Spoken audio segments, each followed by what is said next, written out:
بسم اللہ الرحمن الرحیم۔ وہ عورتیں اور یہ عورتیں، پہلے زمانے میں صرف مرد ہی تقوی اختیار نہیں کرتے تھے، بلکہ اس زمانے کی عورتیں بھی بہت زیادہ پارسا ہوتی تھیں۔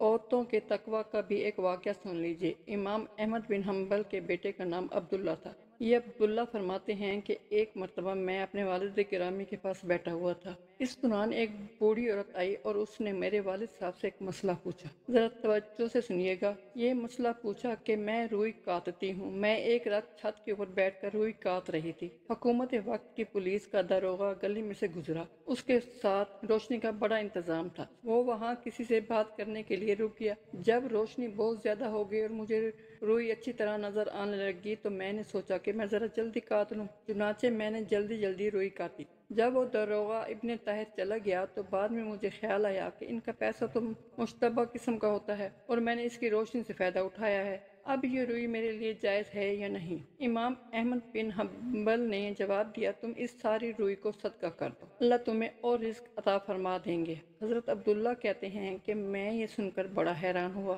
کہ یہ کیا جواب ہوا۔ جواب تو یہ ہونا چاہیے تھا کہ جتنی مقدار اس روشنی میں کاٹی اتنا صدقہ کرو، لیکن ابا جی نے فرمایا کہ ساری روئی صدقہ کر دو۔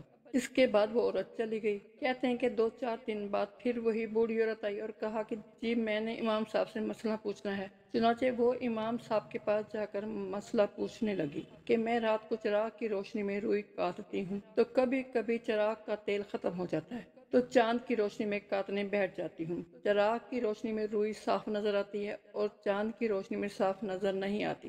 تو اب بتائیں کہ جب میں گاہک کو روئی بیچوں تو کیا مجھے بتانا پڑے گا کہ یہ چراغ کی روشنی میں کاٹی گئی ہے یا چاند کی روشنی میں کاٹی گئی ہے؟ امام صاحب نے فرمایا ہاں تمہیں بتانا پڑے گا۔ اس کے بعد وہ دعا دے کر چلی گئی۔ فرماتے ہیں کہ جب وہ چلی گئی تو امام صاحب بھی اس کا تقویٰ دے کر حیران ہوئے اور مجھے فرمایا کہ اس عورت کے پیچھے جاؤ اور دیکھو تو صحیح کہ یہ کس گھر کی عورت ہے۔ حضرت عبداللہ فرماتے ہیں کہ جب میں پیچھے گیا تو وہ بشر حافی رحمۃ اللہ علیہ کے گھر میں داخل ہوئی۔ پتہ چلا کہ یہ بشر حافی کی بہن تھی جس کو اللہ نے اتنی تقویٰ بھری زندگی عطا فرمائی ہوئی تھی۔ اس وقت کی عورتیں بھی حرام اور مشتبہ چیزوں سے اتنا بچتی تھیں، قیامت کے دن تو یہ عورتیں بھی ہم سے آگے بڑھ جائیں گی۔